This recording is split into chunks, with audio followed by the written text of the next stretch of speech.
Olá.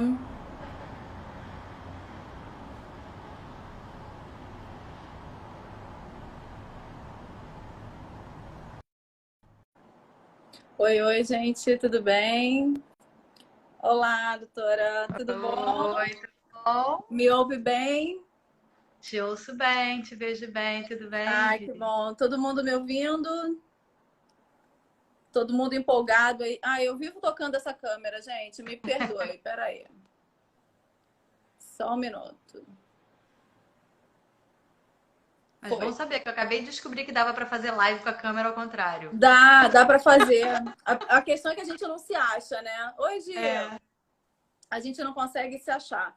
Eu tô querendo fixar um comentário e entra gente, sai gente. Me dá só um minutinho. tá bom, claro. Boa noite para todo mundo que está entrando, quem eu ainda não conheço. Vamos fixar esse comentário para quem chegar aqui saber do que se trata essa live. Muita gente, boa noite, Edilson, boa noite, Luísa. Bem, muita gente já esteve aqui, pelo visto, em outras lives, né? Oi, Regina. Essa live com a doutora Aline hoje vai ser para a gente destrinchar um pouquinho a mente, falar um pouquinho sobre os efeitos da nossa mente na sexualidade, né?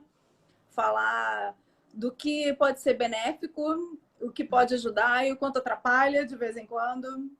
Sim. Mostrar um pouquinho essas questões da mente na sexualidade humana. Então, se vocês tiverem dúvida ao longo dessa live, manda pra gente, tá? Para quem está aqui pela primeira vez, eu sou terapeuta corporal, já trabalho há algum tempo com terapia tântrica. Meu foco é desenvolvimento sensorial, né, voltado para autoconhecimento, percepção do prazer como um todo no teu corpo. Para mim, o Tantra me proporciona uma reeducação de verdade, né, da sexualidade. Oi, Monique, bom te ver por aqui também. E a intenção de trazer a doutora Aline para essa live hoje é para mostrar o quanto a gente pode aliar a terapia à parte sensorial, né? O quanto a gente pode trabalhar em conjunto quando se trata de disfunções sexuais, né? Tanto masculinas quanto femininas, e entender um pouquinho o que são essas disfunções, né? Eu costumo receber contatos de pessoas, eu falhei algumas vezes. A partir de quando a gente caracteriza uma falha, né, na relação, uma falha eretiva, por exemplo, com disfunção sexual? Há muita dúvida nisso, né? O que é disfuncional realmente? Então, essa live é para a gente esclarecer e acabar aliando as compreensões do que é cada coisa. Bem, a gente já tem 3 minutos, vamos deixar o pessoal chegar. Se apresenta, por favor. Então, para quem não me conhece, eu sou a Aline Sardinha, sou psicóloga clínica, trabalho com terapia cognitivo comportamental, com terapia cognitiva sexual. Tenho uma trajetória acadêmica, fiz mestrado, fiz doutorado, hoje em dia coordeno um grupo de pesquisa na UFRJ sobre disfunções sexuais e tenho um, fiz uma formação, né? Trabalho muito com a formação de profissionais, então atualmente trabalho em consultório, mas gosto muito de pesquisar e de atuar na área de formação de profissionais para a área de sexualidade, que é alguma coisa que a Sim, gente ainda tem muita escassez. Né? Eu é brinco que todo verdade. mundo tem problemas sexuais, se você for perguntar, todo mundo quer falar disso, mas pelo menos na psicologia, a maior parte dos profissionais não tem uma formação, né, específica nessa área. Então eu venho me dedicando a pesquisar e construir um método de formação de profissionais para trabalhar com a questão da sexualidade. Tem um curso de formação que é em EAD, né, é à distância. Então, é um prazer estar aqui com a Vivian. A gente vem trocando assim mais recentemente, né? Eu acho que Verdade. é muito interessante a gente ver como que a gente pode integrar saberes, né, que vêm de origens epistemológicas completamente diferentes, que vêm de Sim, bases filosóficas diferentes, como que a gente integra isso de uma forma que faz sentido, né? Que ajuda as Sim, pessoas na prática, que se complementa, né? Então, verdade. isso é um diálogo bem interessante, né? Verdade. É E verdade. esse É uma boa. hoje é super legal, assim. Verdade. Verdade. Fico super feliz por você ter aceitado esse convite. A gente está num momento ótimo de reclusão e de conseguir olhar para dentro, para as nossas questões, né? E parar um pouquinho para entender melhor a sexualidade. Eu acho que é o que a gente mais tem necessitado e conseguido fazer nesse tempo, nesse período, né? As famílias estão muito mais unidas, mais juntas agora. A gente dedica mais tempo para ela. Homens e mulheres têm preocupações diversas, mas não podem se esquecer de ser homens e mulheres acima de ser pai, de ser marido, né? Então, conseguir compreender um pouco isso é interessante. Eu queria começar falando assim, de repente, da gente explicar um pouquinho para as pessoas o que vem a ser a sexualidade como essa construção. Oi, Rafa, que bom você aqui, hein? Como essa construção se deu ao longo do tempo e o que a gente entende, o que as pessoas precisam compreender sobre sexualidade. Então, sexualidade, eu fiquei pensando, né? O que eu ia trazer para esse público da Vivi, que eu sei que tem Tema muita gente que gigantesco. não é de psicologia, né? Eu acho que uma coisa legal da gente pensar sobre a sexualidade é que a sexualidade, ela originalmente na nossa biologia, ela tem a ver com função reprodutiva, né? Então, se a gente pegar, né, a faixa evolutiva, as funções associadas à sexualidade no nosso corpo têm a ver com a função reprodutiva, que é uma função muito nobre, né, da espécie. Sim, Ou seja, a sexualidade, ela é feita para funcionar mesmo quando todo o resto não funciona, né? É parecido com o nosso sistema do medo, é parecido com o nosso sistema da fome. A sexualidade, ela é feita para operar. Até porque sem sim, sexualidade a espécie não sobrevive, né? é Então, verdade. da mesma forma que a gente tem mecanismos autônomos, né? Então a gente tem um sistema nervoso autônomo, que é quem dá conta de preparar o nosso corpo para o sexo, né? A gente tem mecanismos que são feitos para funcionar sem que a gente dê nenhuma ordem, sem que a gente se meta, né? Eu brinco com os meus Sim, pacientes, é só não se meter que a história funciona, né? É feito para funcionar verdade. de forma autônoma. Então, o nosso corpo se prepara para a relação sexual a partir de determinados estímulos, da mesma maneira que a gente, por exemplo, está numa situação que a gente percebe como ameaçador, ou ouve um barulho alto, o Sim, nosso corpo se prepara para sair correndo. Você não precisa ter naturalmente, né? coração, bate mais rápido, não precisa fazer nada disso. Né? Da mesma forma, o corpo se prepara para o sexo. Então, a gente vai ter resposta sexual. O que é resposta sexual? É o corpo se preparando para ter uma relação sexual. Né? E Sim. aí, relação sexual, a gente depois vê o que vai ser. Mas, em princípio, é o corpo se preparando para, de alguma maneira, estar apto a executar aquilo. Então, na mulher, a gente vai ter um entumecimento dos órgãos genitais, a gente vai ter uma maior lubrificação da vagina, a gente vai ter dilatação de pupila, toda a sensibilidade do corpo vai aumentando, tanto no homem quanto na mulher. No Alteração homem, a gente vai cardíaca. ter. Fica a dica, né? Exatamente. Por isso que eu resolvi vir fazendo essa linha de raciocínio. Ou seja, a gente vai ter todo um corpo que se prepara e que ao final desse processo de preparação, sublinhando o final desse processo de preparação, a gente vai ter uma resposta que é o que a gente está acostumado mais a ver: ereção, lubrificação, essas coisas que a gente entende de maneira mais corriqueira, né? Então, acho que esse é um ponto legal da gente pensar sobre a resposta sexual, que a resposta sexual é uma coisa que se dá de forma autônoma, mediante estímulo. Sim, E resposta sexual é uma coisa, prazer sexual é outra história, né? Então, uma é. coisa é a gente estar com o corpo preparado para o que deve e é.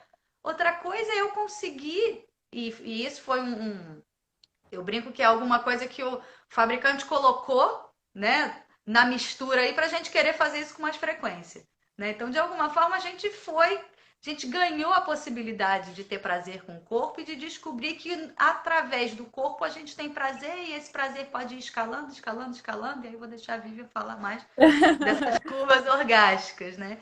Mas a história é como que originalmente, evolutivamente, faz sentido a gente pensar o corpo enquanto via principal da sexualidade. Sim. E aí é muito maluco que a gente esteja aqui, eu e Vivian, falando disso como se fosse uma grande novidade. Né? Sim, Se sim. você assistiu o Discovery Channel, é assim que acontece. Mas na Tá nossa claro. situação, você perguntar pro Não, cachorro da sua casa, ele sabe como acontece. fora que é o nosso cotidiano, né? O ser humano acha que compreende tudo de sexualidade e de sexo, Aqui. inclusive. Tudo mentalmente. A psique está ali realmente de cara, comandando tudo. Mas como eles identificam, por exemplo, que o meu funcionamento não está de verdade funcional dentro dessas respostas, né? Maravilhosa pergunta, né? Porque todo mundo que chega no meu consultório quer saber isso. Então, É se tá certo, a pergunta de 1 milhão. tá normal. Exatamente. Se tá igual todo mundo, se tá É funcionando bem, verdade. do jeito que devia ser, né? E acho que essa é uma questão, porque aí, enfim, se a gente for ampliar essa discussão, ela é muito grande, mas Sim. do que a gente entende enquanto norma, do que a gente entende enquanto a função que deveria ser. Eu posso contar para vocês o que os manuais lá de psicologia ou de sexualidade entendem que é a sexualidade normal. Mas Sim. acho que faz mais sentido do que eu ficar aqui dizendo para vocês critérios que, se vocês botarem no Google, vocês vão encontrar. Uhum. É a gente pensar de uma forma crítica os critérios, né? Então, assim, alguém que tenha uma falha sexual, né? A maior parte, sei lá, dos homens. Se você disser assim, nossa, você já tem uns 2 meses que transa com a sua esposa e não tem orgasmo. O cara vai Sim. achar que configura disfunção sexual? Não, né? Você teve 3 episódios de disfunção erétil. Configura disfunção sexual? Não. Por isso que eu gosto de usar o termo queixa sexual. Assim, a pessoa chega no É. consultório se queixando, né? Da mesma forma, se você pensar, por exemplo, uma mulher que tem orgasmo em 1 minuto. A maior parte das mulheres vai dizer, nossa, que sortuda, né? Verdade. Nem Mas sempre. a gente pode até discutir aí, vou deixar a Vivian discutir, se Nem isso talvez sempre. seja de fato tão bom assim, Uhum. né? Então, assim, ela não vai ter queixa, às vezes nem vai ter queixa, ou às vezes, por exemplo, alguém que tenha um casal que tem discrepância de desejo. E aí, de novo, Isso estou é sublinhando importante. discrepância, porque as pessoas chegam para mim dizendo assim, eu tenho um problema de desejo. Qual é o seu problema de desejo? Eu desejo mais ou menos do que a pessoa com quem eu estou junto. Esse é o Verdade. problema de desejo. Essa é a base, Né? né? Então, é a discrepância de desejo. Sim, sim, é verdade. É verdade. E aí, quando começa a não funcionar para aquele casal, né? Ou para aquele indivíduo nas relações dele. A queixa, realmente relatar uma queixa com base na discrepância ou no que você tem como crença de que Perfeito. devia ser assim, né? As nossas crenças falam muito a respeito da nossa habilidade, o que a gente acha que é uma habilidade sexual. Casais, brasileiro é mentiroso, né? Então a gente diz que transa tantas vezes por semana. E um casal que não é assim não se acha normal, né? E aí acha que está disfuncional dentro daquela relação. É o que funciona para cada um também, né? O que funciona para você individualmente e como casal também. A mulher, de repente, que ejacula rapidamente ou que tem milhões de orgasmos com um homem que tem ejaculação precoce, pode ser um problema ou não. Com uma ejaculação retardada, pode ser um problema ou não. Uma mulher que tem muitos orgasmos facilmente, com um homem que não tem uma ereção por longos períodos, também não vira um problema, né? Então, alguns casais têm uma certa balança, né, sexual, um compensa o outro e realmente a discrepância é que se torna disfuncional, né? Colocando assim. E Né? acho que isso ajuda a gente a pensar a história da psique, né? Ou Sim, das crenças. Então, assim, sim, que muitas vezes essa discrepância é entre o casal, mas na minha experiência eu percebo que, como a Vivian falou, tem uma discrepância muito grande entre a maneira como eu me vejo sexualmente, o que eu entendo que eu sou capaz de fazer, o que eu percebo que eu faço, e como eu acho que devia ser. Né? E que isso é a considerando maior. o texto de educação sexual que nós temos, no sentido de que ele não existe, né? Assim, de educação sexual, quando a gente pensa em educação sexual, é para além de explicar como não engravidar ou como não pegar AIDS, que já Sim, é bom quando a gente tem esse tipo de E, Orientação. e ainda é muito pobre de informação, ainda nesse quesito, né? Exato. Aprofundamento maior sobre a sexualidade, sobre o envolvimento consigo e com o outro, ainda é um tabu enorme, ainda está muito distante do ideal, né? Para a gente começar a se entender como indivíduo sexualizado, né? E compreendedor do próprio corpo, até compreender o outro. Vai ser uma trajetória longa para a gente ainda.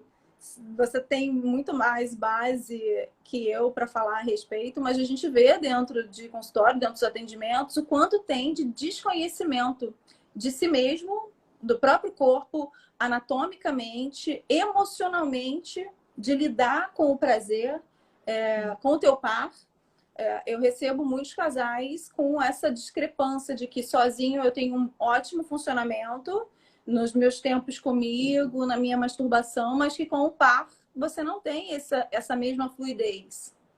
Como identificar, como esse casal, esse indivíduo deve identificar em si mesmo essas discrepâncias e buscar uma ajuda psicológica para tratar emocionalmente essa disfunção, ou essa insatisfação, essa queixa. Perfeito. Então, dentro da lógica da queixa, né, o que orienta a busca de psicoterapia? Eu brinco com os meus alunos que o que orienta a busca de psicoterapia não é a disfunção, é a insatisfação. Okay. Né? Então, tem gente que tem disfunção e não busca terapia há anos, por alguma razão. Né? Tem gente que nem tem disfunção e busca terapia na primeira falha, porque não consegue nem pensar na hipótese de ter uma falha sexual. Sim, Né? E como aí lidar busca com terapia, aquilo, né? já chega às vezes usando medicação. Então, às vezes tem pessoas, eu atendo muitos homens, que nunca na vida tiveram uma falha, mas também nunca transaram sem medicação. Atendo muitos homens na faixa dos 30 idade que não sabem o que é transar limpo, como eles dizem, né? Transar sem medicação. Tá? Então, talvez isso nos informe um pouco como que a gente vai socialmente, né, construindo uma narrativa, construindo crenças socialmente compartilhadas, e aí isso aliado a uma ausência completa de educação sexual, e eu não estou nem falando da escola, porque a escola eu acho que é de longe quem melhor faz isso, né? Mas a escola faz isso, em casa a gente não fala, né? Então você normalmente fala de tudo para seus filhos, você fala de valores, você fala de como resolver o dinheiro, você fala de trabalho, mas você não fala do sexo que você faz, né? Sim. Então você fala muito da tua experiência. Grande maioria dos lares, né? Mas falar sobre o sexo que o pai e a mãe fazem é uma coisa inimaginável, um tabu maluco. Né?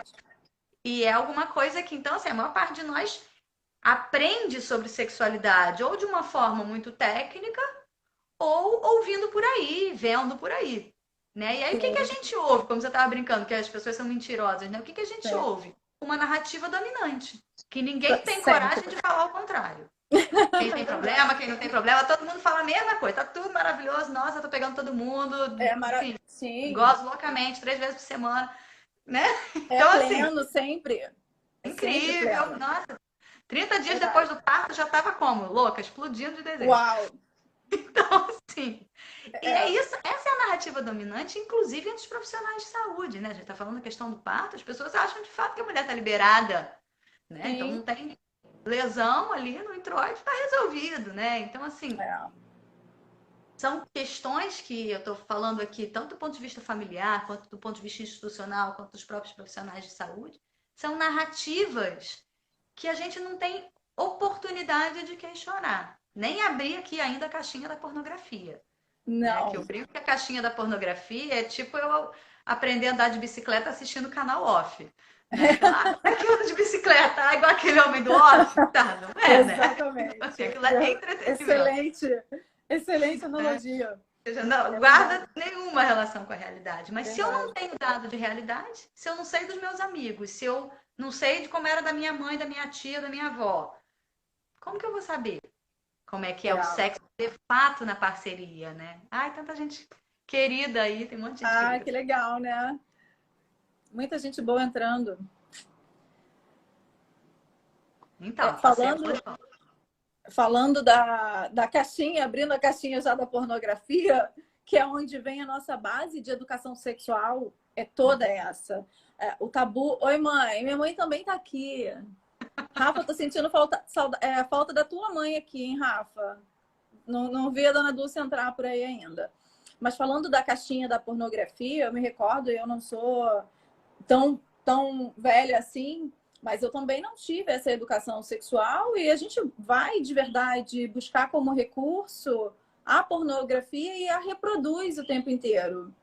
Mesmo havendo uma identificação de que aquilo não é uma realidade, né?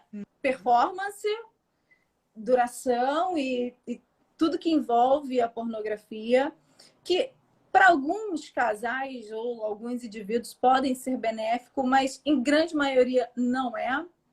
A gente sabe que perde-se um pouquinho, né? Como tudo que é excessivo, a pornografia em excesso te gera N questões pessoais, te tira um pouquinho do sensorial, que essa para mim é o maior ganho dentro da sexualidade, é você se entregar para o teu sensorial, para buscar sentir de verdade no seu corpo, mas a gente fica com aquele domínio da fantasia, do erotismo baseado na pornografia e quer reproduzir aquilo sem que o corpo de verdade perceba os benefícios do sexo como um todo, né? O sexo em si. Então, assim, como evitar essa educação, já que estamos todos educados por pornografia? O que fazer? Eu acho que não tem jeito. Não adianta lutar contra a corrente. Como inserir tirar um pouquinho essa psicogenia, esse foco somente mental, erótico, fantasioso, que não te permite de verdade sentir o toque, o cheiro, o gosto. A gente falou em várias outras lives anteriores a importância de tocar o outro, de destrinchar aquele corpo. O Tantra, ele tem uma base muito nisso, faz você mergulhar em você individualmente primeiro e tá com presença corporal com o teu parceiro. Porque a gente, às vezes, está no sexo, o teu corpo tá ali, mas a cabeça não. Como lidar com isso, né? Do lado da psicologia, como dominar esse pensamento, como reinstruir, né? Fazer esse indivíduo desaprender para aprender novamente a olhar para o corpo, a sentir esse corpo. Eu acho que é muito importante isso que você trouxe, né? Porque, assim, não acredito, enfim, que eu vou viver para ver as coisas mudarem do ponto de vista do desenvolvimento, de como a gente cria os nossos filhos, né? Então, pensa que tocar o próprio corpo é uma coisa muito esquisita. Então, se eu estivesse aqui falando com vocês e estivesse fazendo um carinho aqui assim em mim, ó, vocês iam achar que eu tô um pouco esquisita. Não ia? Né? Se eu tivesse assim... Sim. Não tô nem falando de toque genital. Toque genital, uma parte das pessoas... Travou para mim. Para mim tá...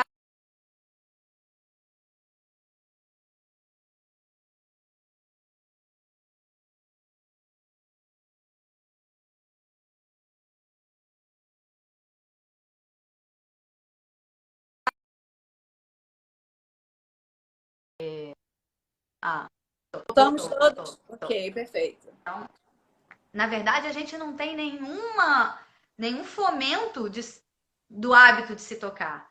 E aí toda a nossa construção do que é erótico vem, a gente falou da pornografia, mas vem muito antes da pornografia. Então a gente erotiza o quê?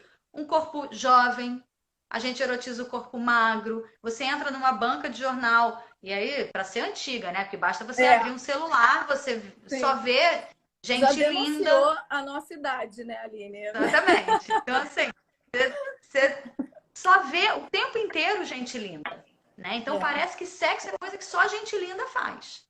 E faz de um determinado jeito.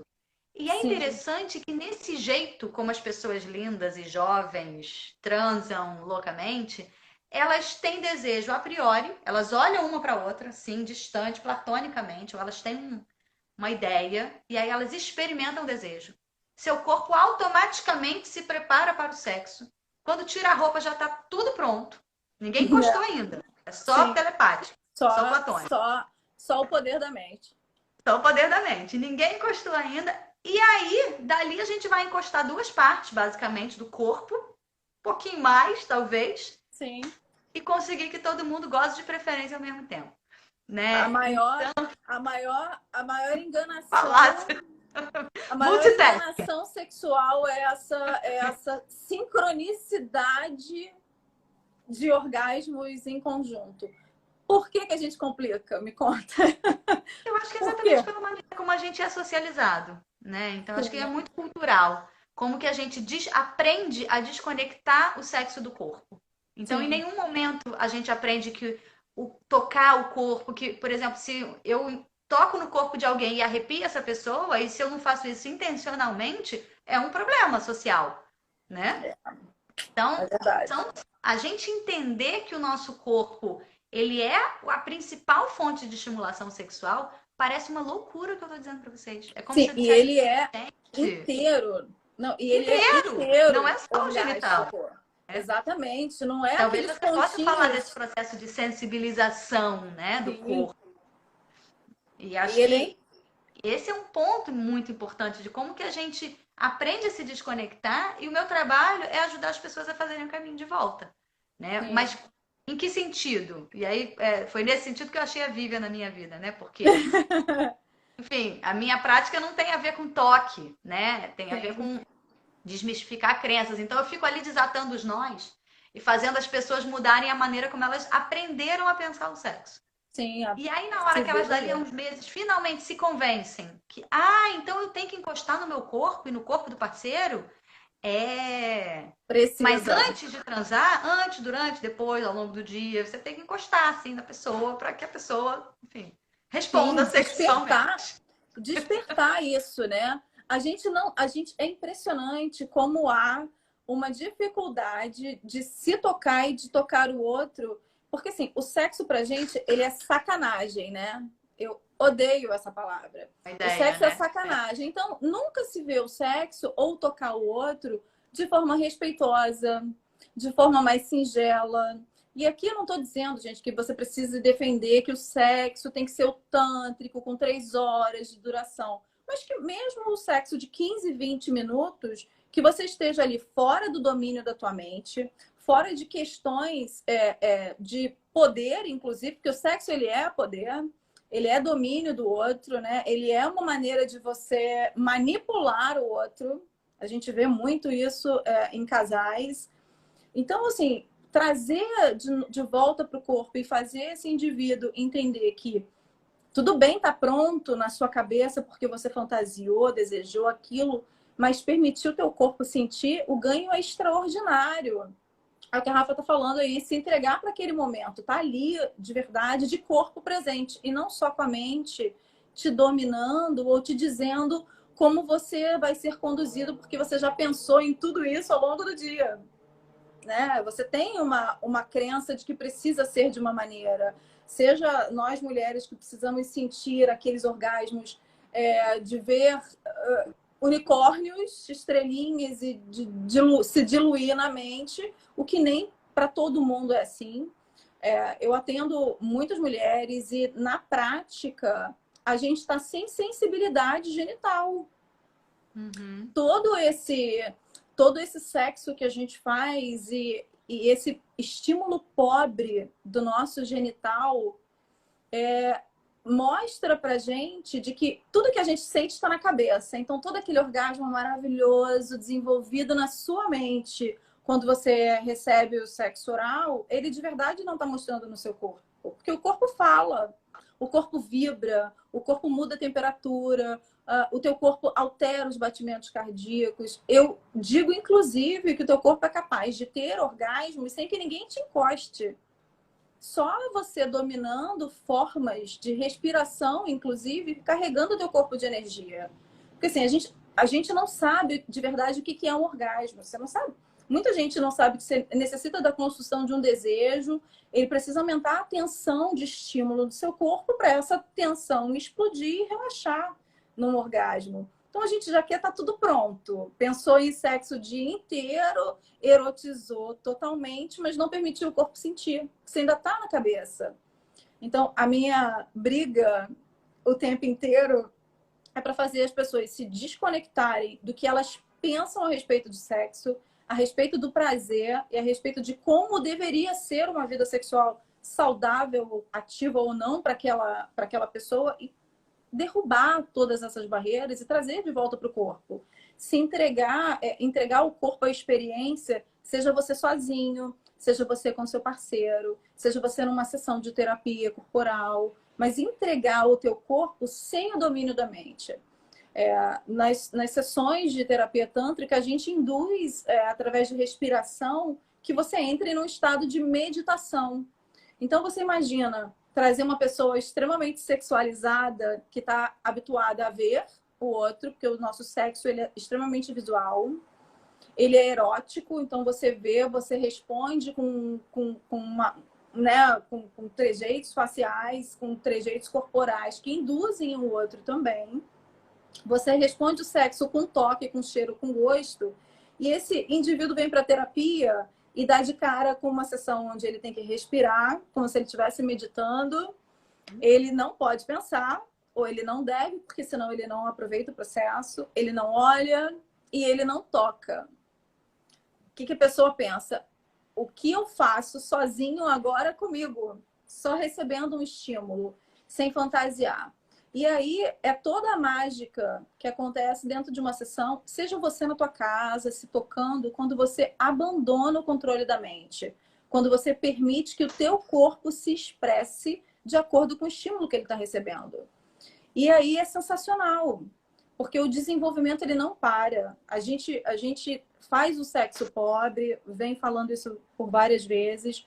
A gente tem órgãos genitais não tonificados, tanto a mulher quanto o homem. Muitas mulheres têm clitóris hipotônico, não tem o desenvolvimento, às vezes porque a gente se masturba errado, porque acaba utilizando movimentos que enterram, né, a percepção daquela pérola, a exposição da pérola clitoriana, e isso acaba atrasando um pouquinho também o desenvolvimento daquela região, e por N outros motivos, né? A gente tem um sexo com um orgasmo muito pobre da mulher, que acaba não tonificando a região peniana masculina, né? Então, assim, em relações heterossexuais, as mulheres têm menos orgasmos do que relações, né, homoafetivas. Sejam dois homens ou duas mulheres. O prazer para casais heterossexuais é muito menor. Por quê? A gente ainda está muito na mente, no foco do que deve ser feito naquela cartilha educacional de anos de desinformação, né? Eu adoro trazer essa discussão para o corpo, porque o corpo não mente, ele transborda tudo que sente, desde que a mente seja dominada e seja afastada um pouquinho para te trazer para o sensorial. E isso é muito interessante porque, assim, as pessoas chegam no meu consultório, normalmente, com uma queixa. Elas adorariam que eu desse, assim, você dá 3 pulinhos para um lado e isso vai resolver. Seria realmente, adoraria. Aí eu começo com uma conversa de repensar a maneira como as pessoas transam, e eles vão ficando ali, assim, bom, parece que o que essa mulher está falando faz algum sentido, afinal tem disfunção, é melhor ficar aqui mesmo. E aí vão ficando.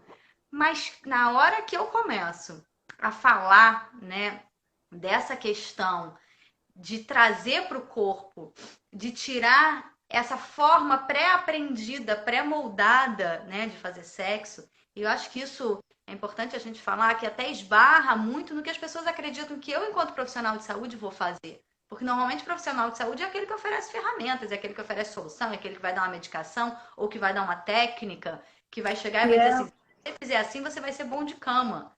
Sim. E bom de cama para quem? Né? Como se existisse um critério, uma prova universal de bom de cama, tirou do nós. Não existe, né? Então, na verdade, é bom naquela relação. Bom, a gente está falando de prazer mútuo naquela relação.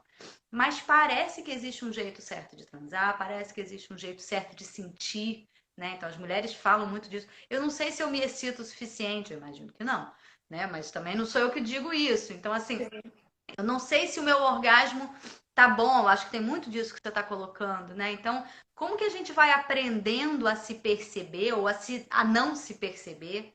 E aí a gente entra no sexo por razões outras ou pensando em coisas que, claro, de tanto a gente pensar aquelas coisas, elas têm carga erótica, a gente tem um cérebro que dá conta de se excitar com imagens, de salivar quando eu vejo uma carne na televisão. Enfim, o nosso cérebro é capaz de fazer isso, mas essa não é a via original. Essa é uma certa corrupção do processo. Né? E aí a gente aprende a fazer dessa forma e perde o contato com o resto. Então, se você for pensar, por exemplo, a maior parte das mulheres erotiza posições sexuais que não são confortáveis para a mulher. A maior parte das mulheres erotiza usar uma lingerie que não é confortável para ela, que machuca, né? Então, se você for... E até os homens, de certa forma, erotizam práticas que são muito centradas no genital masculino. Sim. Né? Sim. Ou precisam, por exemplo, que a mulher esteja ali vocalizando coisas, né? Palavras. Eu falei, bom, quem está conseguindo vocalizar frases inteiras enquanto está muito excitado? Ninguém consegue. Não está sentindo. Não está sentindo. Mas acaba sendo a maneira como as pessoas sabem. E se eu não sei, se eu não tenho outro referencial, porque eu até posso saber, não, esse negócio de pornografia é meio esquisito. Mas eu não tenho um referencial do sexo de gente normal, de gente gordinha, de gente de 50 e poucos anos, casado, de sexo entre duas mulheres, de sexo entre dois homens. Eu não tenho esse referencial. Então, eu não sei como isso é na prática, né? Eu reproduzo o que eu sei. Eu uso o que eu sei. Aí chegar lá na hora eu fico de alguma forma lidando. E aí eu acho que a gente vai ter grandes tabus que aparecem, que é assim, muito reforçado também, muito vigentes ainda nos próprios profissionais de saúde, que são mitos do tipo, não, mas aí se você não tem um componente da novidade, provavelmente não tem solução para esse casal mesmo. Pronto, né? acabou. Então, 20 anos de casado diminuir mesmo. E aí você, enfim, chama o guincho, né? Para tentar resolver. Ou a mulher bota, quem sabe, usa uns hormônios, né? Pois e aí a gente fica tentando dar jeito, como se o certo fosse ser daquele outro jeito. Né? E ninguém diz assim, quem sabe a gente explora um pouco mais esse corpo? Quem sabe a gente aprende a erotizar esse cheiro, esse corpo que está aí, essa resposta do outro do jeito como ela vem, né? E não do jeito como você acredita que devia vir. Mas isso é muito tabu. E aí eu acho que é legal quando... que essa tem sido uma das minhas dificuldades no meu trabalho, né? Porque muitas vezes eu venho e aí consigo ajudar a desconstruir todas essas coisas nos casais, e é um movimento muito bonito, assim, nas pessoas. E aí eu digo, bom, então vamos aprender a se tocar. Porque todo mundo sabe se masturbar, mas ninguém sabe se tocar. Né? Nem todo mundo. Várias mulheres que não sabem, mas a maior parte dos homens, por exemplo, sabe se masturbar, mas não sabe se tocar. E aí o que a gente tem disponível? Guia de masturbação. Entra no site, tem um site de masturbação para te ensinar como se masturbar. Eu fico pensando, gente, vamos combinar que provavelmente não funciona igual para todo mundo.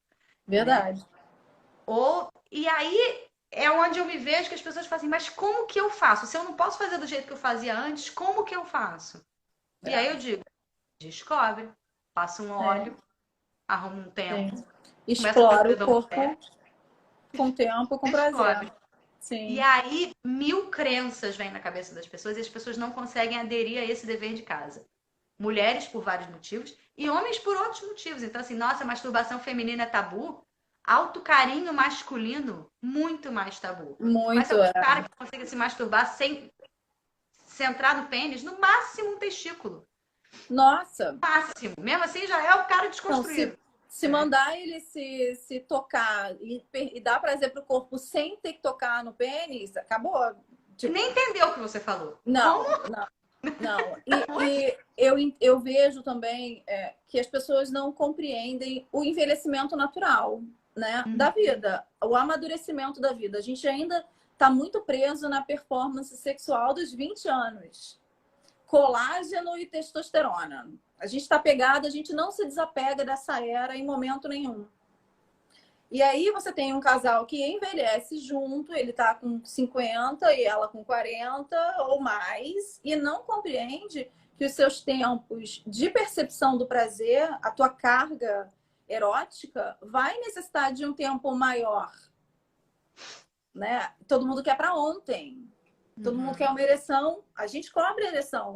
Mulheres são muito mais cobradoras dessa ereção, porque ela projeta nela, se aquela ereção não acontecer, a gente cobra demais e a gente não percebe que um homem de 20 não é igual a um de 50. Porém, é possível ter prazer, ter muitos orgasmos até os 90 anos.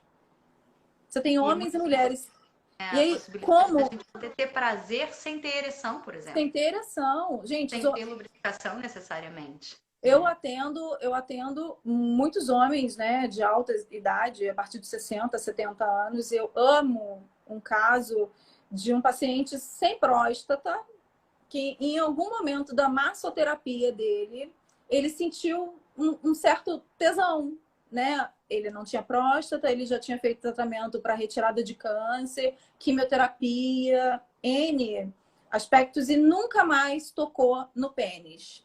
Não tinha mais uma vida sexual. Ele se matou para isso, morreu. Né? Ele e a esposa eram muito ativos, perdeu a ereção, tipo, não sirvo mais para nada. Ele tinha essa crença.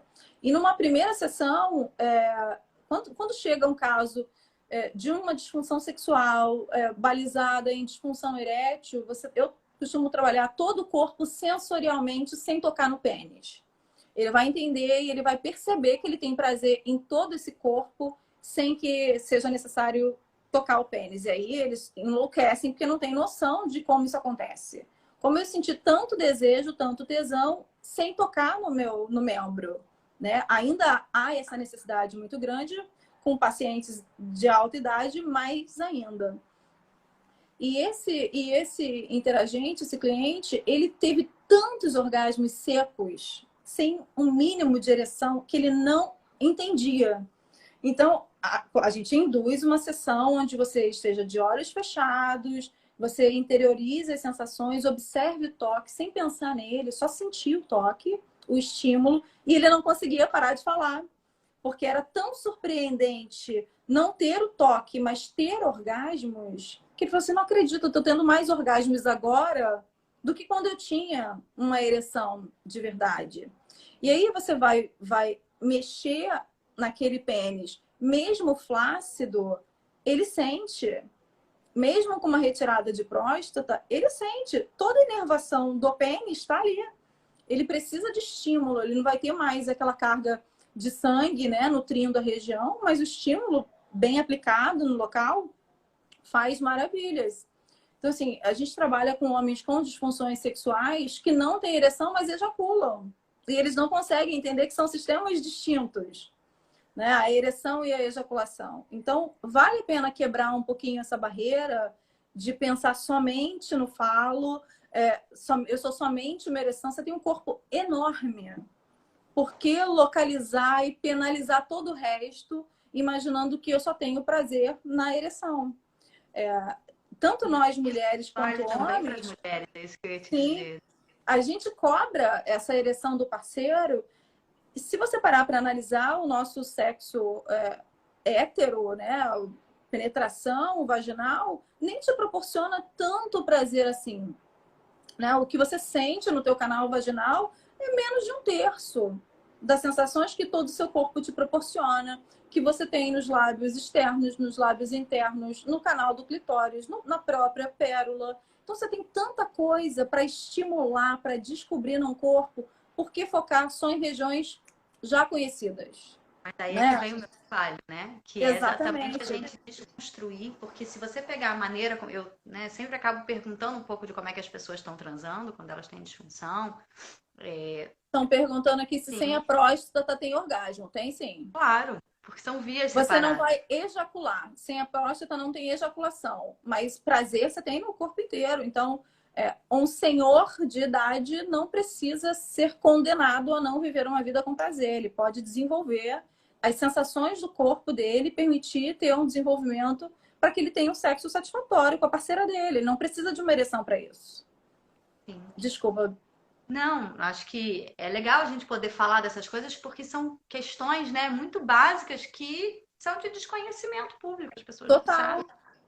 E eu acho que é importante a gente poder pensar como que a maneira como a gente faz sexo tem muito mais a ver com como a gente acredita que o sexo deveria ser feito do que como a gente sente. Era isso que a gente estava dizendo aqui o tempo inteiro, né? Então, muitas vezes a gente vai ver um sexo, por exemplo, né? O sexo oral, que tem uma função quase de preliminar no sentido de vou fazer um negócio aqui para essa mulher me permitir penetrar daqui a pouco. Hidratar a região. Dali a pouco a gente dá uma lubrificada artificial na região com saliva, ou então a gente usa ainda muito mais lubrificante, né? E eu Sim. fico pensando assim, nada contra o lubrificante, mas Odeio contra ele. uma lubrificação que ocorra a partir do lubrificante, né? Porque Então, acho que o a fato gente de não tem estar também. lubrificado é um sinal Sim, e a a se gente tem um perceber, estigma né? de que mulheres muito mais velhas, mulheres na menopausa, não lubrificam. Isso é um outro tabu, uma outra coisa que a gente precisa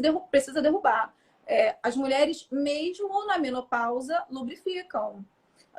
A Os gente só tempos para, são outros, sim, a gente né? para só de produzir progesterona, se eu não estou enganada, né?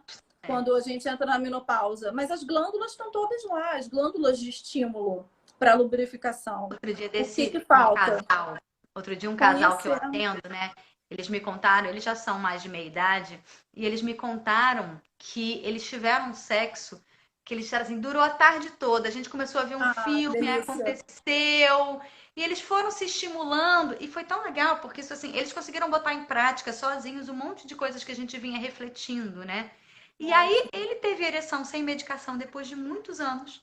E ela teve orgasmo muito melhor e eles fizeram sexo não penetrativo. Eu falei, gente, vocês têm que dar um curso. Ainda É, brinquei com eles, né? sim. Mas assim, como Mas que é uma eles realidade. conseguiram desconstruir todo o sexo que eles faziam e aí ele não precisa mais de medicação. Tava tomando direto, Olha que era um paciente incrível. que veio para mim para avaliar se não ia botar prótese.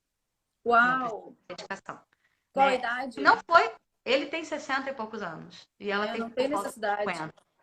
E ela lubrifica. Lubrifica, tem Claro. um tempo depois. Aí eu acho que a Sim. gente pode pensar por que que a gente nunca se dá esse tempo, né? Então a gente continua tendo que fazer super rápido e eu acho que a gente Com a pensar, né? crença de que você precisa estar lubrificada e ele é ereto imediatamente. Para Aperta um botão começar e tá a pronto. brincadeira, né? Para Sim. começar qualquer coisa, e não que isso é consequência de um É, processo de prazer. Então, sim. quando a gente pensa num sexo oral, que é uma coisa que, né, então muitos homens hoje em dia, os homens mais desconstruídos, pós-modernos, fazem sexo oral. Mas eles fazem o quê? Beijo, beijo na orelha, sexo oral, É. penetração. Então, assim, claro, É um melhor, eu protocolo imagino, do que o só, que né? minha avó tinha. Mas É só assim, protocolar. exatamente, é só protocolar. Não serve para um processo de sensibilização. Provável, e mesmo as mulheres, eu não estou falando que os homens são os grandes vilões, eu estou falando que a gente acredita que o sexo tem que ser assim. E as Sim. mulheres estão ali acreditando que o grande barato delas vai vir na penetração. E aí elas chegam para mim perguntando: eu acho que eu tenho um problema, porque eu só gozo sozinha. Eu não gozo com É, meu parceiro. E eu eu digo: já você não tem recebi, problema nenhum. eu já recebi uma mulher uma vez falando que ela foi para lá, ela foi marcou uma sessão comigo para ela atestar que ela tinha um problema. Porque ela já tinha tido orgasmos em outra relação e ela está casada há alguns anos, nem são 2 décadas, gente, de casamento, é alguns anos mesmo, 5 anos de casado, mas ela não tinha orgasmos e ela queria ter certeza que ela tinha um problema. Ok, vamos ver se você tem um problema. A nossa sessão terminou em gargalhadas, porque ela falou assim: agora você ferrou comigo, não tem problema nenhum. Eu falei assim: a questão é que você precisa de dedicação, a gente precisa dedicar esse tempo explorando o outro, né? Buscando as sensações entre casal, para desconstruir essa questão de que nós mulheres temos um problema porque a gente não sente. Baseado em crenças, baseado em performances eróticas, baseado nas conversas de fim de semana com amigas, quando a gente conversa, né? Então, assim, olhe para o corpo, lê o corpo e permite esse corpo de sentir, né? Não adianta buscar nenhuma sessão de terapia cognitiva para testar um problema, porque e nem nenhuma terapia corporal, porque não há de verdade problemas, né? Nem mulheres em menopausa têm problemas de lubrificação ou de sentir.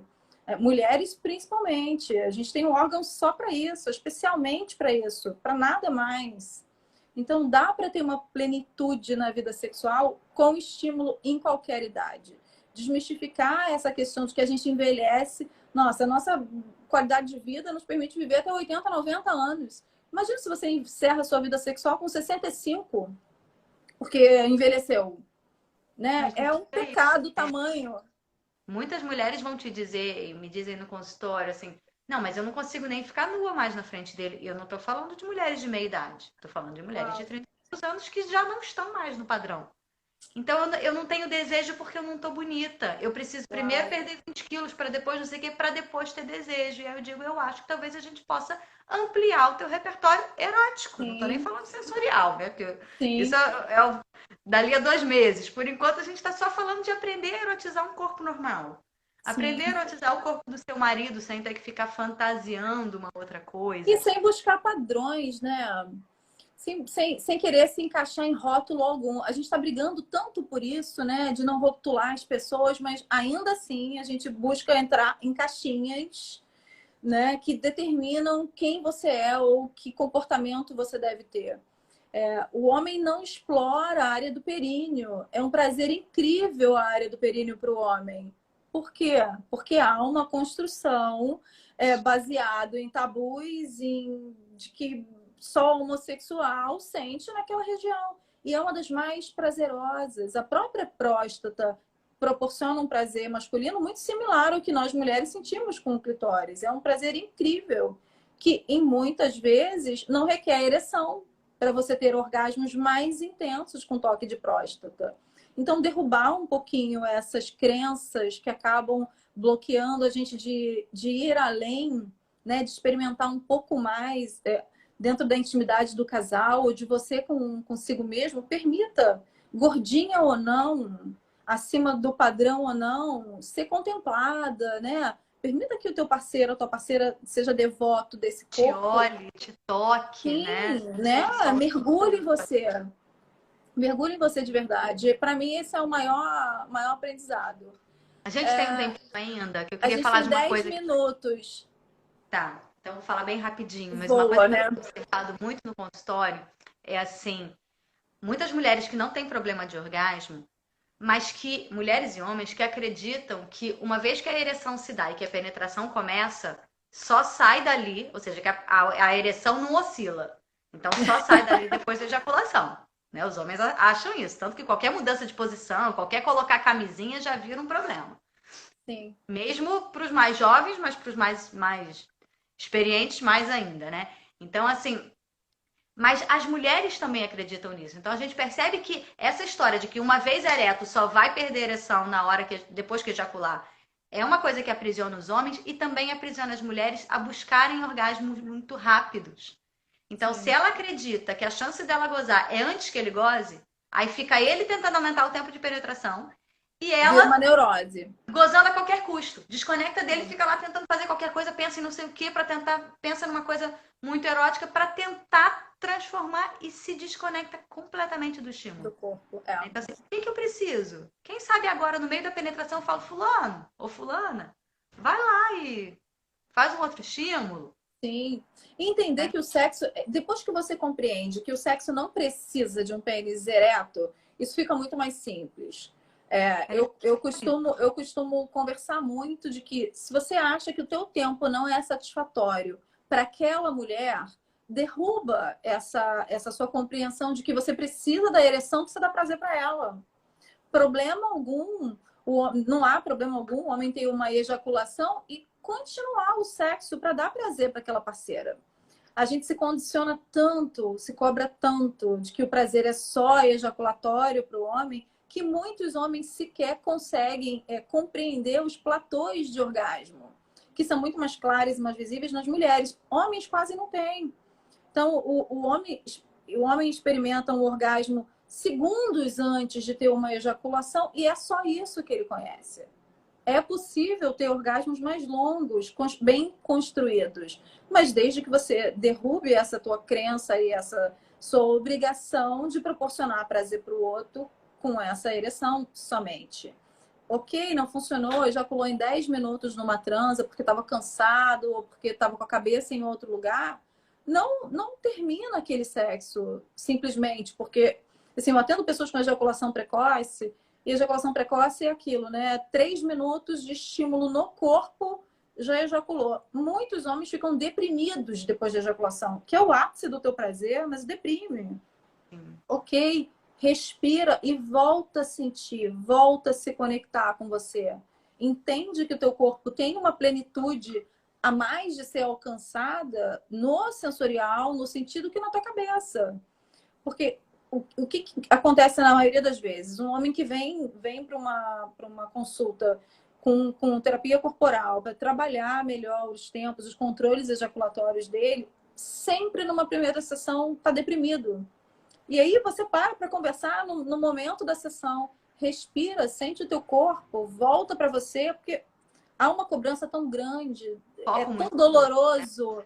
é tão doloroso você ter que suprir a necessidade de alguém ou trabalhar com a expectativa do outro, que você esquece de você, né? Então, assim, tem casais de todos os formatos. A gente tem uma falta de informação enorme, uma educação tão distorcida que acaba te trazendo sempre de suprir a necessidade do outro, sem pensar, às vezes, na própria, né?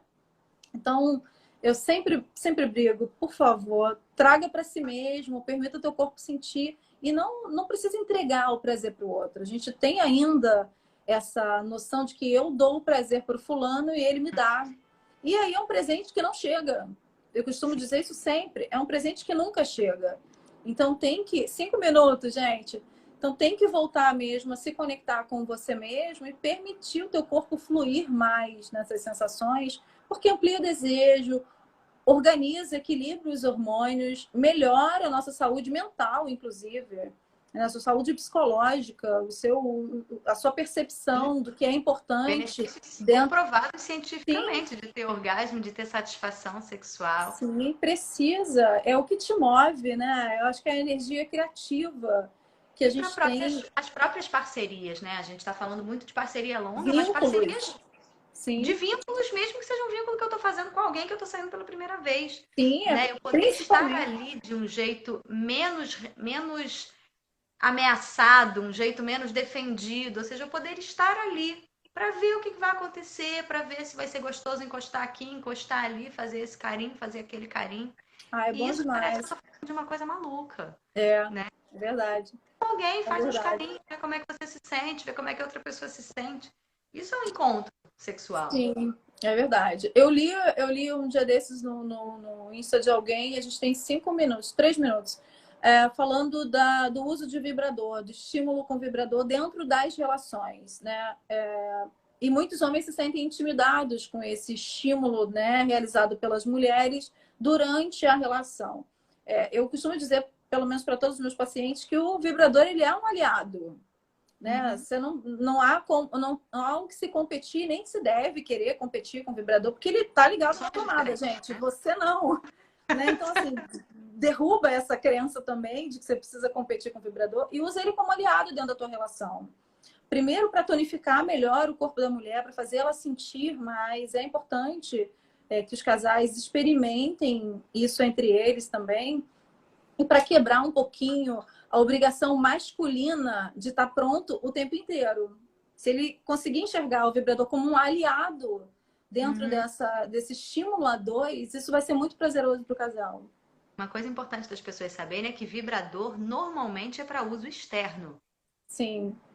Que muitas pessoas chegam no consultório, até pelo formato como eles são fabricados, em sua maioria.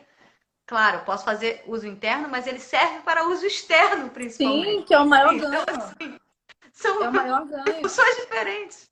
E, alguém perguntou ali anteriormente, a gente tem 2 minutos agora, se o vibrador era um problema. Ele não é um problema, desde que você não enterre a pérola do clitóris. Então, nunca fazer um estímulo direto nela com pressão, né?